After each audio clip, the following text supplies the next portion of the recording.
Welcome to OOD Works, the podcast, a show about unique individuals and the services provided by Opportunities for Ohioans with Disabilities, the state agency that helps individuals with disabilities find a job and be more independent. Here's your host, Kim Jump.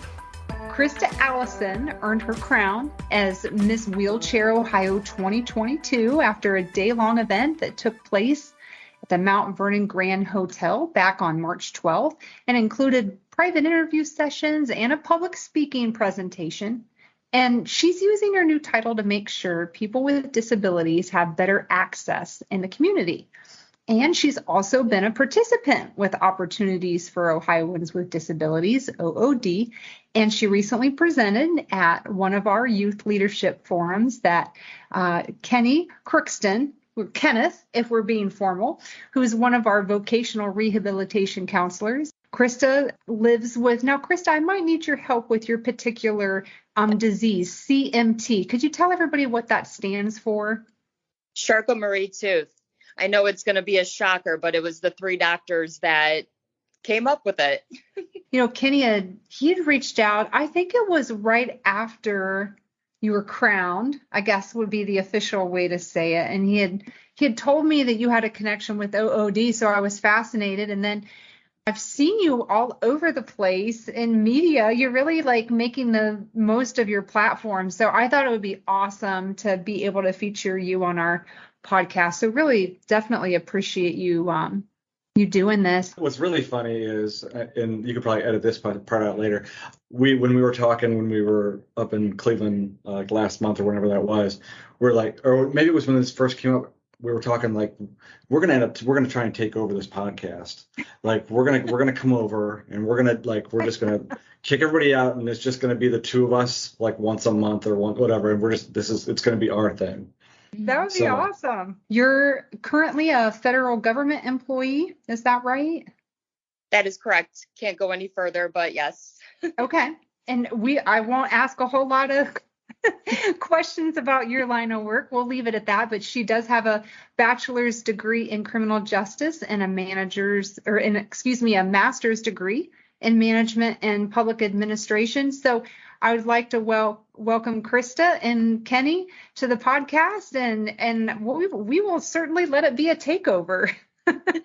Kenny and I go way back. We've had experiences. Yeah. We were laughing about it the other day, like how do we relate to each other? Like how are we going to handle this? And like I think Krista said it like perfectly. She's like, we're like brother and sister, which is awesome. But then you got to be ready to like.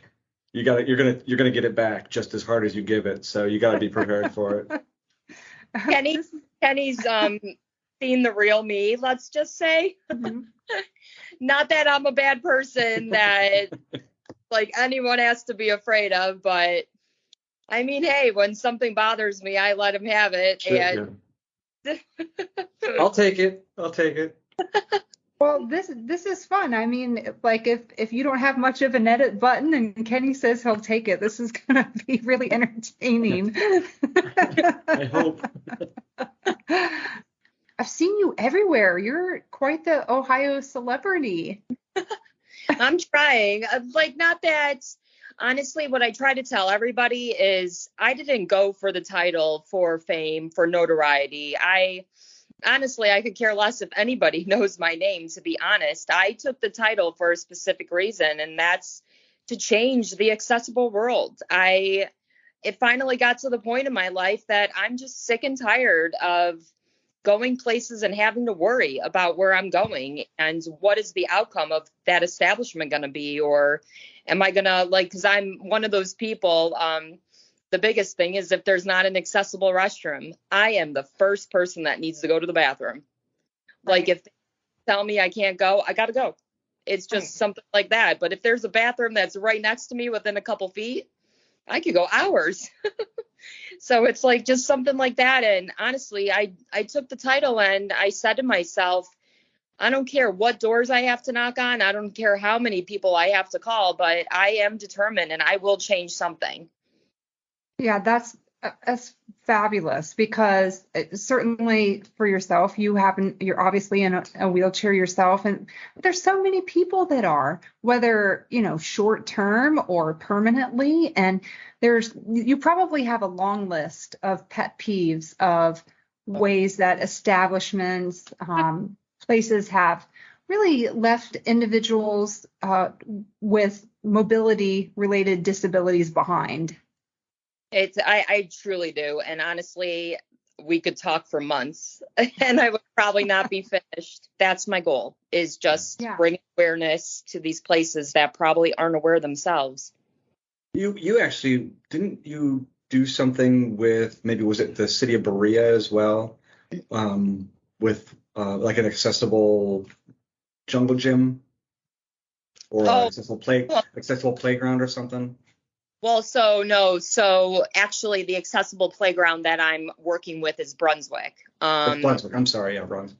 Yeah, no, it's kind of funny. Like, I got the title and I got drawn into that project, and I love it. And I held a fundraiser in the beginning of May, a Mommy and Me tea party in Brunswick, and all the funds I raised $3,800, and I put them directly to that fundraiser. And we actually were supposed to have a benefit concert last night at Mapleside, and they canceled it because Cleveland weather is so unpredictable. And in the morning, it looked like it was going to storm all night. And then go figure, last night was perfection.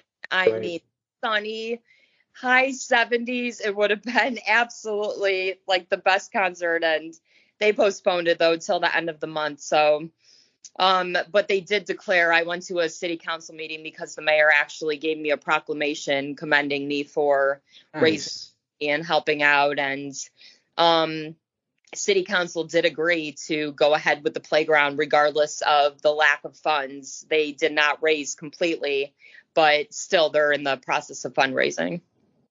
That's great. And also with Brunswick, so speaking of that, there's an effort that you've done in conjunction with the police that I believe I read about. Yes.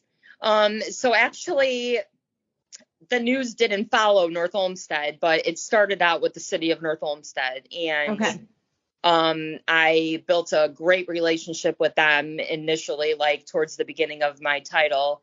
And I went out there and I met with the chief and the captain and started talking about different things. And I've been in law enforcement for 12 years. So I tend to gravitate towards law enforcement with things that I do.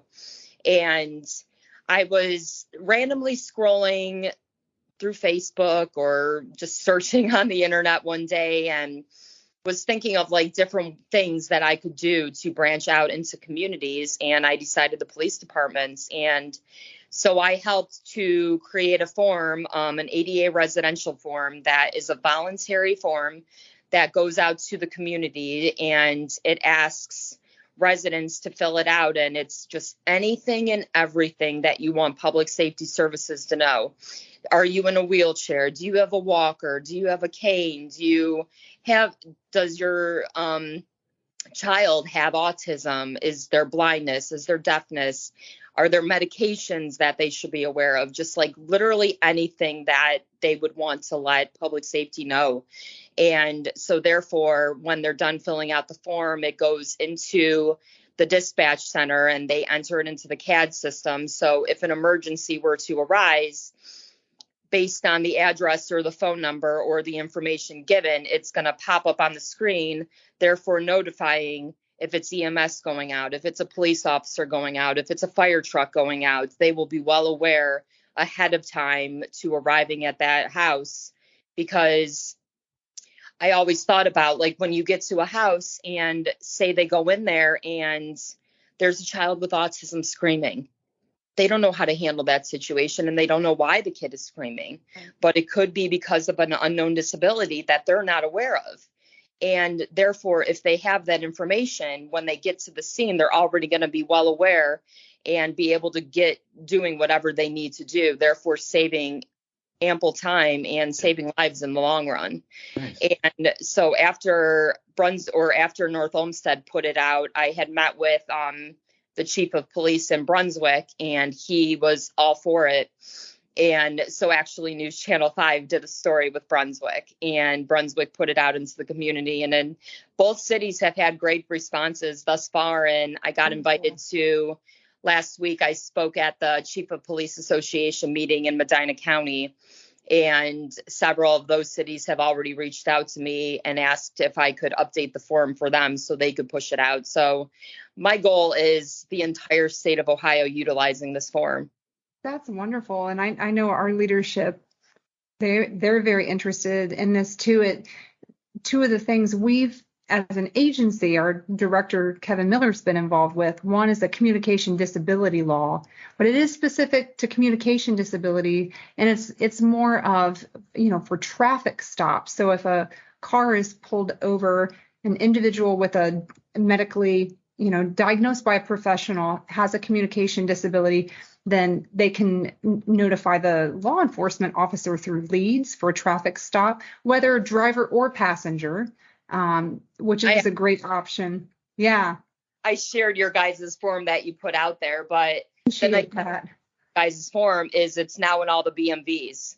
So people can pick them up there. Exactly. And I did tell, because Chief Olin with Brunswick, he immediately, as soon as I told him about it, ordered them. And so now every officer within the city has them, and they're carrying them. It's been hard getting the word out about that, actually.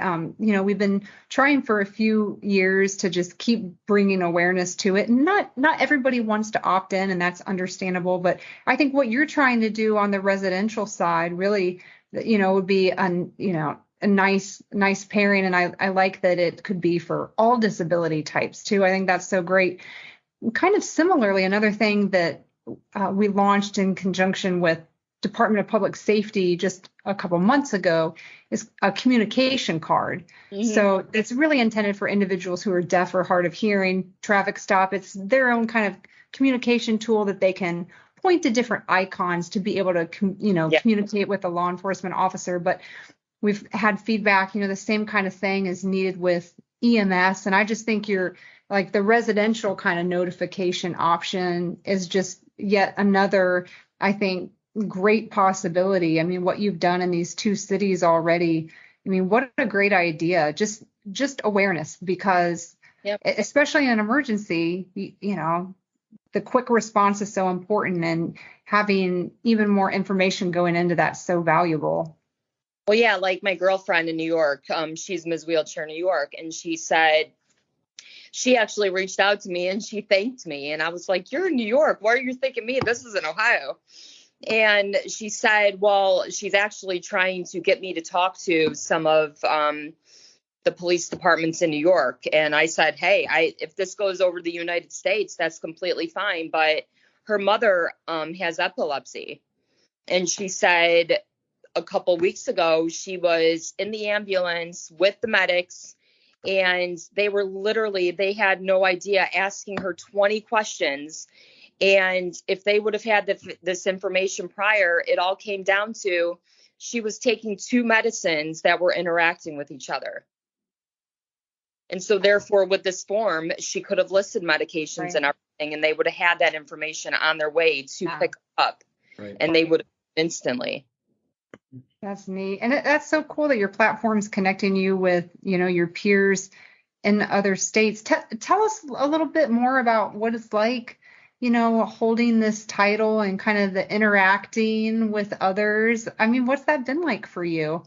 I love it. Honestly, and I try to tell people, not that I don't have a great support system. Like, I have a wonderful family. I have wonderful friends, but I don't have, like, before this, I didn't have friends that were disabled. That sounds really random, but with this title, it's connected me to another world and connected me to so many individuals that if I'm having a down day, that nobody's really going to understand, because who would understand if you're not like in my situation? And so if I'm having a down day or just having a rough moment or want to praise something that I've done, like these girls, I talk to New York every night. We've connected. Awesome. And several other states we've connected, and I'm just super excited because a week from Monday, we're all going to come together in person. And hey, you know what? Whatever happens, like I've said all along, I'm not out for anything like, I don't want to be famous. I just want to change things. And I've said to all the girls, if anything, what comes from this, regardless if you get the title or not, is a sisterhood that you didn't have prior to this. Yeah, that's great. I'm happy for you to be able to connect with individuals that, you have that affinity with. That's great. So the national competition is this month. We're recording in August 2022, and it's in Michigan, right? It is. And thank goodness for me, I only have a 4-hour drive. Right. Sorry to all the other girls that have to travel by plane. Right. Yeah, I got very lucky with that. And actually, I haven't seen my uncle and aunt in a couple of years, and they live in Lansing. So we're going to meet up for lunch when I'm on my way home. That's perfect. What's the exact date of the competition, the national? So it's August 15th through the 21st. And the 19th is Friday. That is speech night. And then the 20th is they'll pick the top 5 and they'll crown the winner.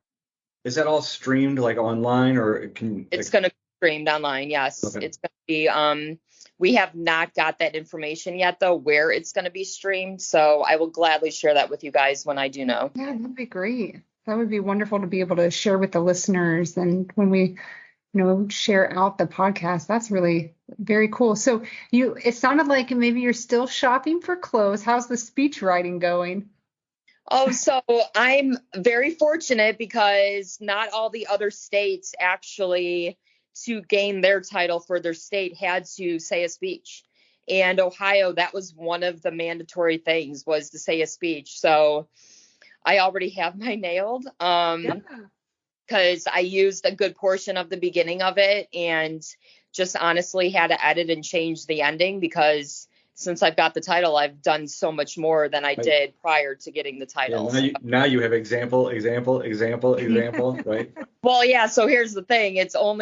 You can only talk for 1.5 minutes to 2 minutes. Wow. So I'm going to just have to talk really fast, and I'm pretty good at that. So I was going to say. Well, I'm curious, since you've got this brother-sister relationship, take me back to how you and Kenny know each other and how you first connected with OOD. So I've actually been a part of OOD, I want to say, for the past 14 years. So I've had a full-time position. I've been employed, but I've had with my disability and things getting worse and progressing, and I've had a lot of things that have been needed for my vehicle and needed for my home. And it all started out in 2008, I want to say. So Kenny and I didn't connect at that point. It was another guy, but I had to get one of the wheelchair toppers on my vehicle at that. Mm-hmm. And so I could get back and forth to work. And I'm one of those people, I'm independent, and I don't want to use a paratransit. I want to use myself, because a very impatient human. Kenny can chime in on that. You said it for me. I didn't need to say anything. It's fine. I like to be I like things to happen right then and there. And so I didn't want to rely on transportation. I wanted to rely on myself. So that's where everything started. And Kenny, did we connect with the hand controls when I first got them? That's when we connected, right? No, it was before that. Before that? Yeah.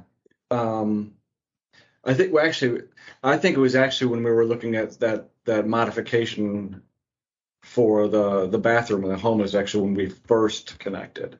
Oh yeah. So I helped Kenny with that, Kim. So I actually this is actually what I deal with most of the time.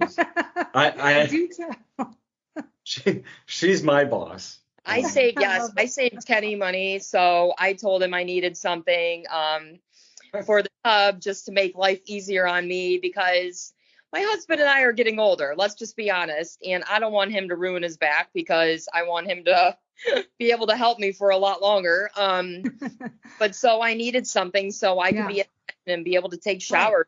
Right. I was so sick and tired of asking him to help me in and out of the shower. And so just trying to Google search and trying to find things. And of course, had one of the guys from Columbus come up and measure out everything. And I had this whole elaborate plan that I was going to redo my whole laundry room and make a roll-in shower and all this stuff. And then it all came down to, I found this wonderful little contraption that was way less money. Way less.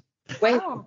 You did your research. Way less. And it turns out that it worked perfectly. And I called Kenny and I look at that. I'm saving the state money because I found you guys that. That's awesome. Yeah. So I mean, when we started, we really went through, the rehab tech process, look at what needs to happen in order to kind of like, let's take a look at how the restroom is set up and kind of like the access between like the toilet and the bathtub and how we transition and all that stuff. And I think, getting somebody to come in and look at that and I think the work that was necessary to maybe even make that possibly happen was a pretty steep amount. That's no small deal. And then in the process of doing that, we're lucky enough to have Krista do some of her own. And obviously, one of the things that I'm going to say this officially, like on the broadcast, one of the things we officially have to do is look at, what's the least cost option? And I supported Krista's ability to find us, that least cost option that really worked out. In the end, it was, minimally invasive and really inexpensive. And it seems like it's really worked out super well. Thank God for Amazon. Yeah. Does make finding things so much easier, doesn't it? So it sounds like you had. Oh, I'm sorry, I missed that. I said it was a lot quicker of a process too. Oh, gotcha. Yeah, you'd still be living in rubble right now, probably. Yeah. Wow. So it sounds like through the services you were able basically to have some bathroom modifications. Were there other home modifications that you were able to receive as well, or?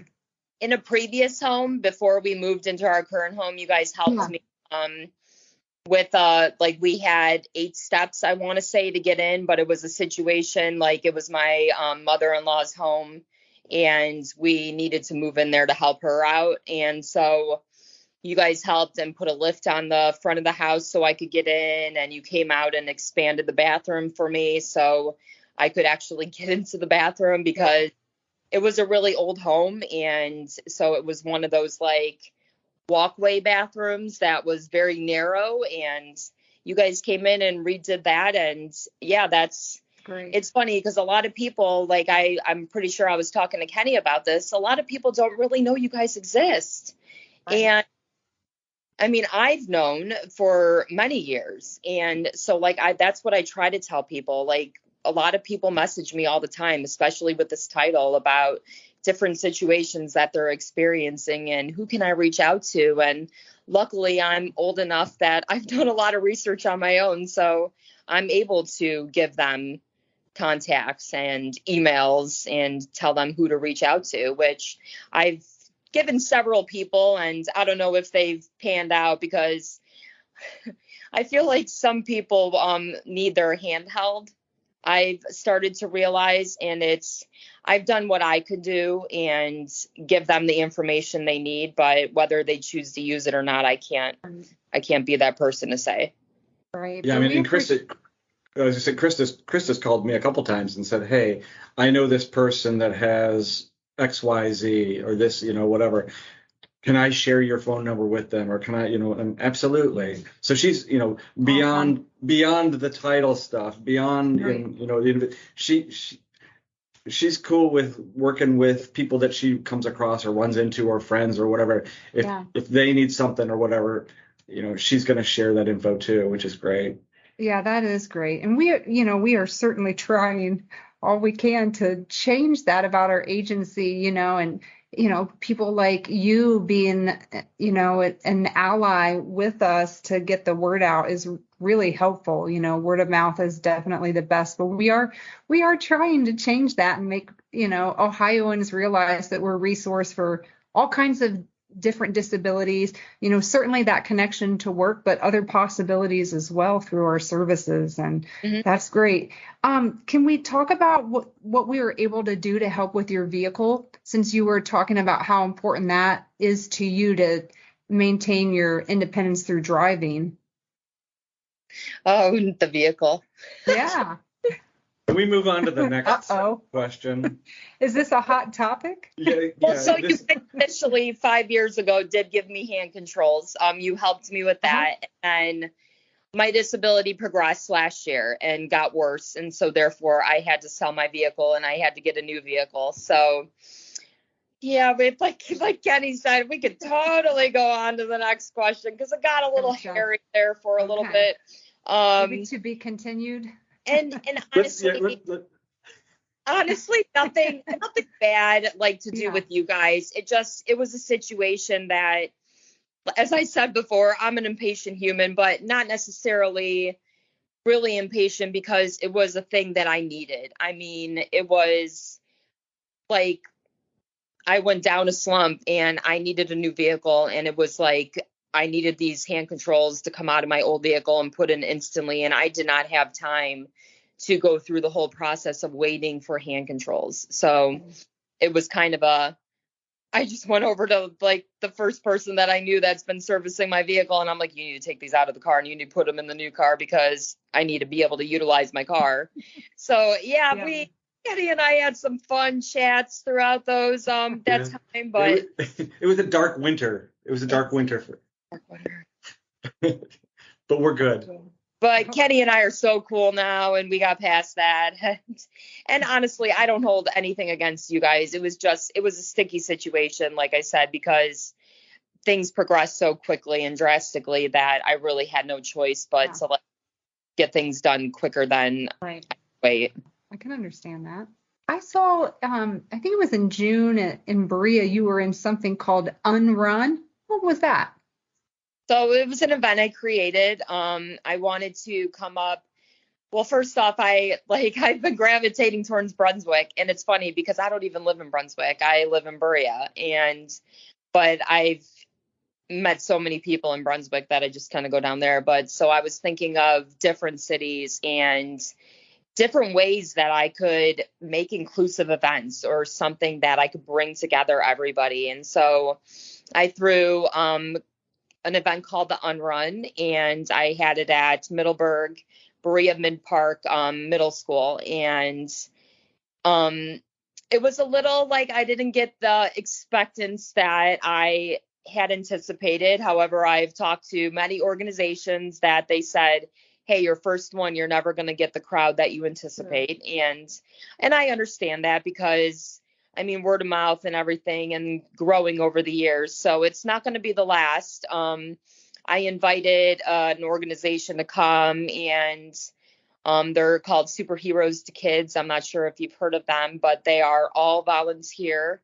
And they dress up as superheroes, princesses. I actually had princesses at my tea party, and they dressed up as superheroes for the Unrun. But they had a pretty decent turnout. Had food trucks, and we raised $1,000 for a Special Wish Northeast Ohio chapter, which I've actually worked with a Special Wish for the past 7 years doing volunteer activities with them. So I was thinking of a way to bring together people. And so what I want to do is continue it next year, but thinking of when would be a better time to have it, because I had it June 11th and I wasn't really thinking about, okay, school just got out a week before and probably a lot of people are going on vacation. So there wasn't going to be a lot of people in town. So I think next year I'm going to do it in September because everyone's going to be in school, and then I can get the school involved as well. So the fall sports teams, and every year I want to go towards a different cause. So now I have this whole next year to plan and decide what's that cause going to be next year that I want the funds raised to go to. It's still super impressive that you got it put together as quickly as you did, though. I mean, I did. It really is. And what? Say it again. In a month. In a month? In a month. Yeah. Whoa. Yeah. Wow, that is fast.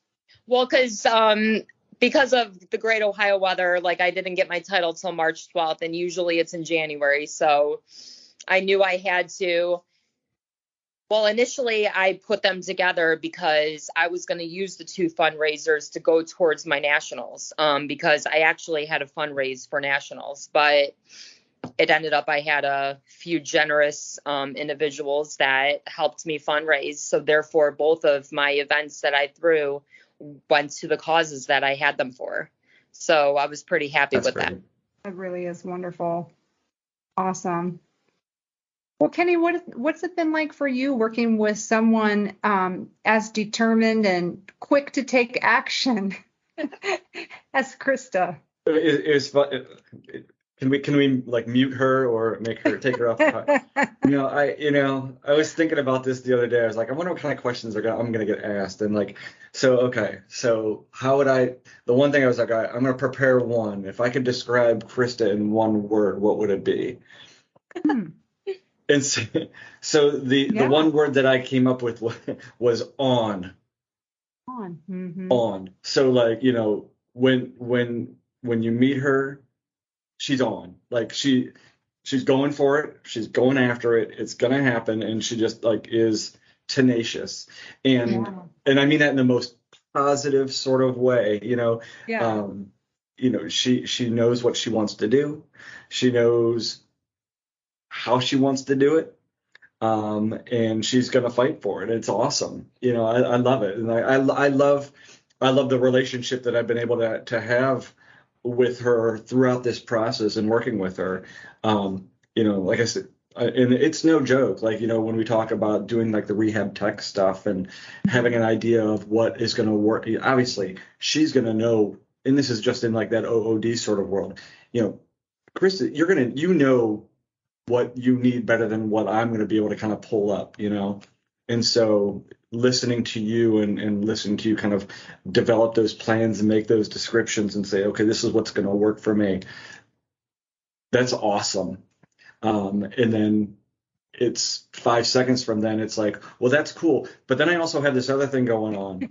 and then it's like, well, yeah. And then like, we're halfway down that road. And then it's like, but I also have this friend who knows this person who's got this going. And then so it's, and I hope that description doesn't come off scattered, because it's not scattered in any way. It all makes sense to her. She knows every which way everything's going.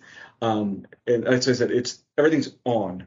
And I'm sure when your head hits a pillow, you're gone, you're out. You know what I mean? And then when you're back up and ripping and roaring again. But it's impressive. It's impressive.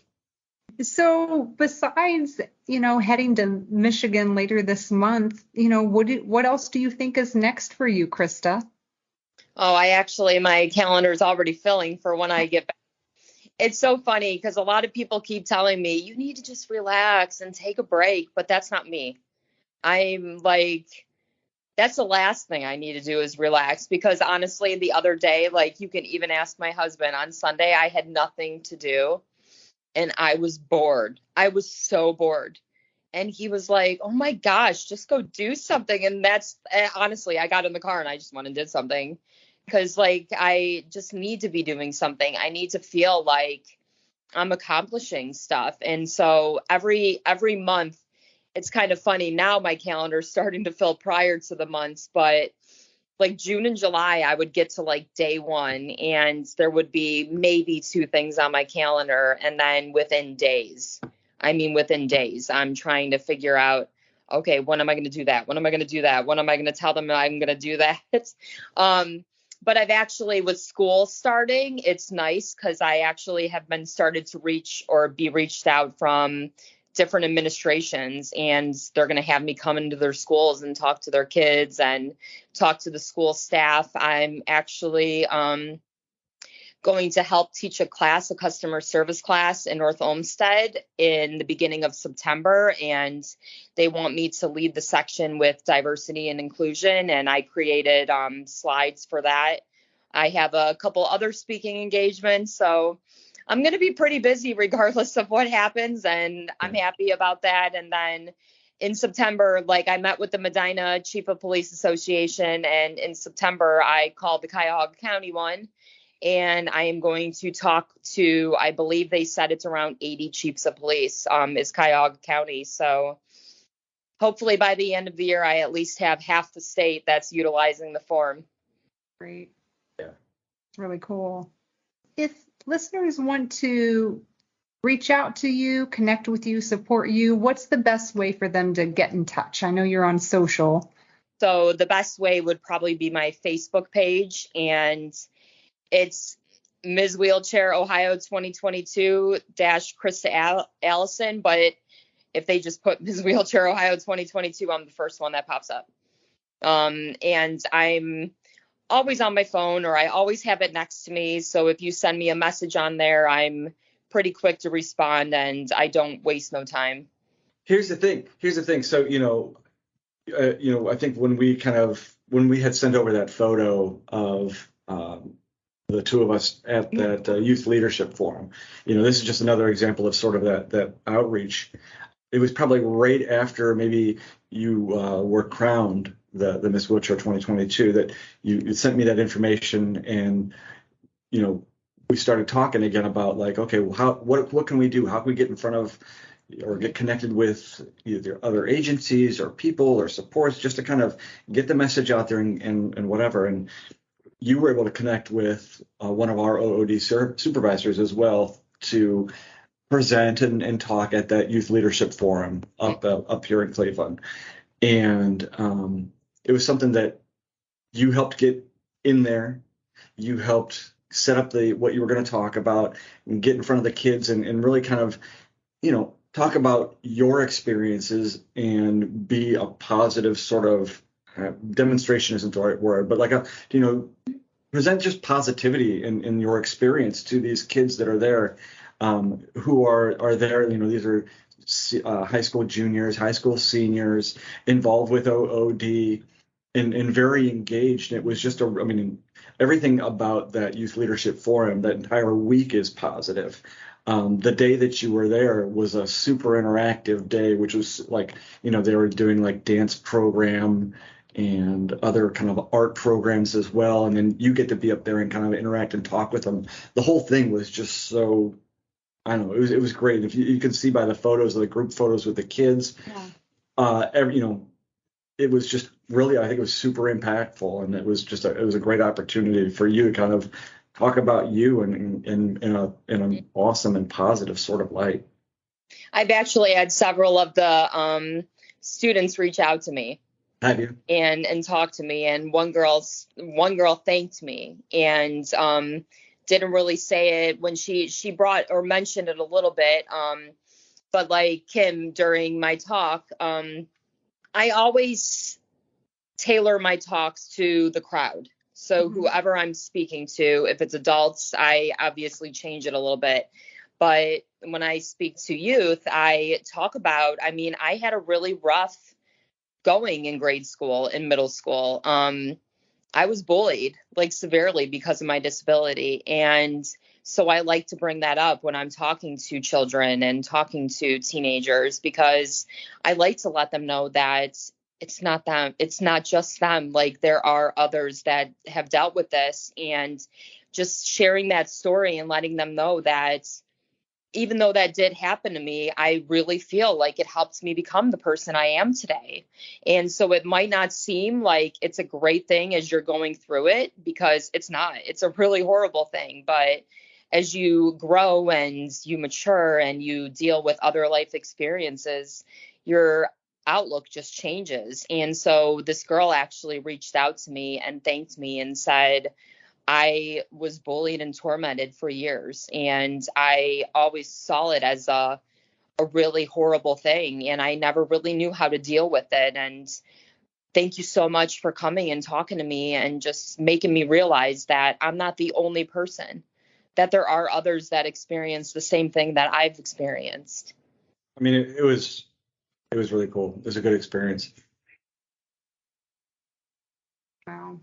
I'm excited for what the future holds for you, whether nationally or continuing all these awesome inroads here in Ohio with everything that you're doing. We're definitely rooting for you. However, I could totally see you holding the national title. Thank you. We'll see. Well, this has been great. I appreciate both of you taking the time and being here with me today. Of course. Thanks for having us. I really appreciate it. Yeah. A transcript of today's episode is available at ood.ohio.gov/podcast. Don't forget to subscribe and leave a rating and review. We're on social media at Ohio OOD. Do you have a disability? Do you want a job? We can help. oodworks.com.